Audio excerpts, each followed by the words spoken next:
is Unit 8, Lesson 6B. And so everything that we've done previously to this has revolved around factoring. But you can't always factor everything. So we have the quadratic formula, and this is the quadratic formula. It says negative b plus or minus the square root of b squared minus 4ac all over 2a. And there's a song that goes with this. I don't know the song. All I know is at the end they get excited and say all over 2a. So if you're interested, you are more than welcome to go ahead and look that up on YouTube. Quadratic formula will work for everything, but it takes a lot longer to do than factoring. So you want to make sure that you can factor something first, and if you can, go ahead and factor it. If you can't factor it, then you're going to have to use the quadratic formula. So over here, on the example, which is at the top of your notes sheet, how do we know that we can't use factoring? Well, first things first, this is in standard form, okay? So we can take 1 times 4, and we get 4. And our factors of 4 are 1 and 4, 2 and 2. None of those will ever become negative 6. So therefore, we know we cannot factor this, and we must use the quadratic formula. So quadratic formula starts with negative b. Well, this is our b, and it's already negative. So that'd be 6 plus or minus, and then we have the square root of b squared. So we have negative 6 squared minus 4 times a, which in this case is a 1, times c, which is a 4, all over 2a. Now do you see why we don't want to use this formula? So our 6 is going to come down. 6 plus or minus the square root. So negative 6 squared is a positive 36, minus 4 times 1 gives me 4, and 4 times 4 is 16. All over 2a, which in this case just happens to be 2.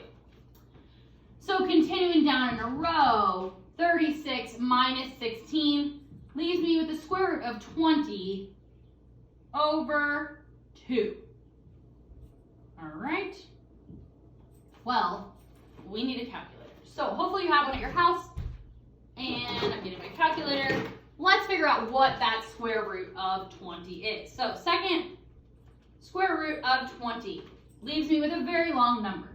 So 6 plus or minus the square root of 20, which is 4.472, all over 2.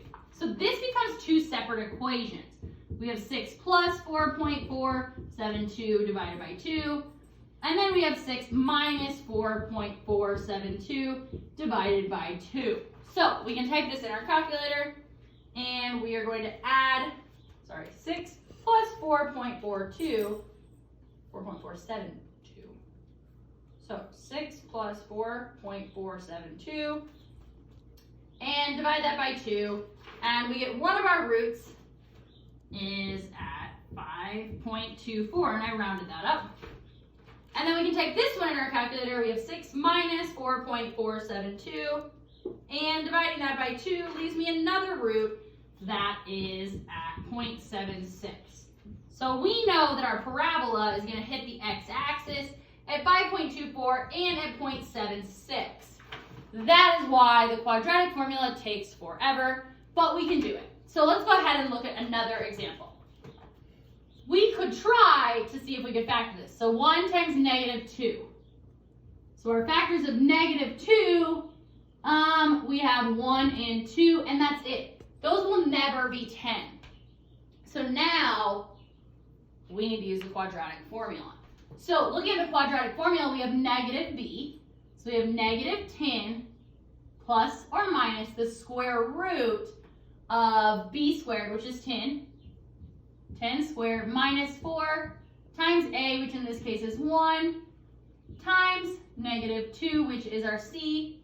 And all of that goes over 2a, which in this case happens to be an imaginary 1. Whoa. So looking at this, our negative 10 comes down, plus or minus 10 squared is 100. Negative 4 times 1 gives me negative 4. Multiplying that by a negative 2 would give me a positive 8 all over 2, because 2 times 1 is 2. So looking at this, we can go ahead and combine right here. Negative 10 plus or minus the square root of 108 all over 2. So what is the square root of 108? And we get 10.39. So we can now break this into two different equations. So we have negative 10 plus 10.39 over 2, and we have negative 10 minus 10.39 all over 2, because you have a plus or a minus here. So going ahead and sticking that in to our equation, this one right here will simplify to x equals negative 1.87. And if you hop this one in your calculator, this one will simplify to x equals 5.87. So our roots, or where this is going to be hitting, is right here. We will do another example just so we are super comfortable with this. So looking at question 2, we notice that this is not in standard form. So we need to actually move this 4x over first. So subtract 4x from both sides, because it needs to be in the quadratic equation, which needs to be in standard form, which now it's in standard form. So I could try to factor this, but 1 times negative 11, none of those will ever become negative 4. So therefore, we have to use our quadratic formula. So we have negative b, which becomes a 4, plus or minus the square root of negative 4 squared minus 4 times a times c. Looks like that, all over 2a. And we continue to go down in a row and simplify. So let's first start here. We have 4 plus or minus square root. Negative 4 squared becomes 16 minus, and we can take negative 4 times 1, which gives me negative 4, and negative 4 times negative 11 gives me a positive 44. Okay? So looking at that, and this is still over 2.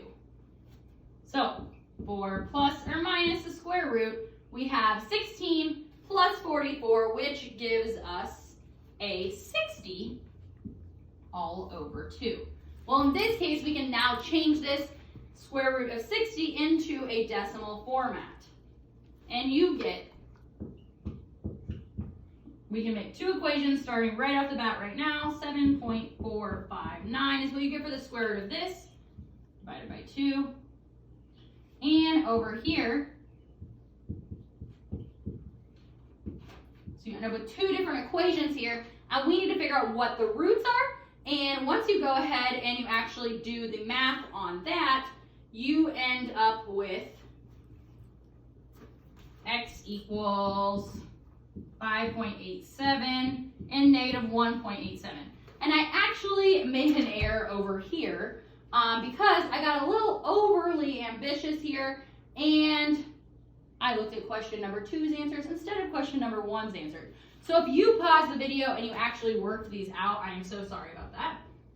If you paused the video and you actually worked out question number 1 and you did not get my answers, it's because I was looking at the wrong answer key. You should have gotten that for your answers on question 1. I'm going to go ahead and do one more example for you. And we're going to hop down all the way to question 5. And there's something different about question number 5, which is why I chose question number 5. So looking at, this is question 5.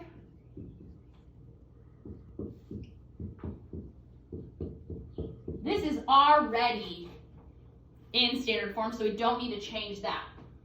1 times 10, the factors of that will never be 6, so therefore we know we have to use the quadratic equation. So negative b, which is 6 this time, plus or minus the square root of 6 squared minus 4 times a, which is 1, times 10, all over 2a. So we can go ahead and start simplifying. So negative 6 plus or minus the square root, 6 squared is 36, negative 4 times 1 is negative 4, multiplying that by 10 gives me negative 40 all over 2. So continuing on with this path, 6 plus or minus the square root of negative 4 over 2. Something that you should know, but you might not know at this point, is that you cannot take the square root of a negative number. So there is no solution to this, okay? It does not work. What does that mean? Well, your parabola is never going to touch the x-axis. So your parabola might be right here. It just never touches this x-axis. There are no roots. So let me look ahead and see what else we have. And I think that you should probably be good to go ahead and work on your homework assignment. So the number one thing when you're doing this is make sure, if you can factor something, go ahead and factor it first. If you can't factor it, then you have to use this formula.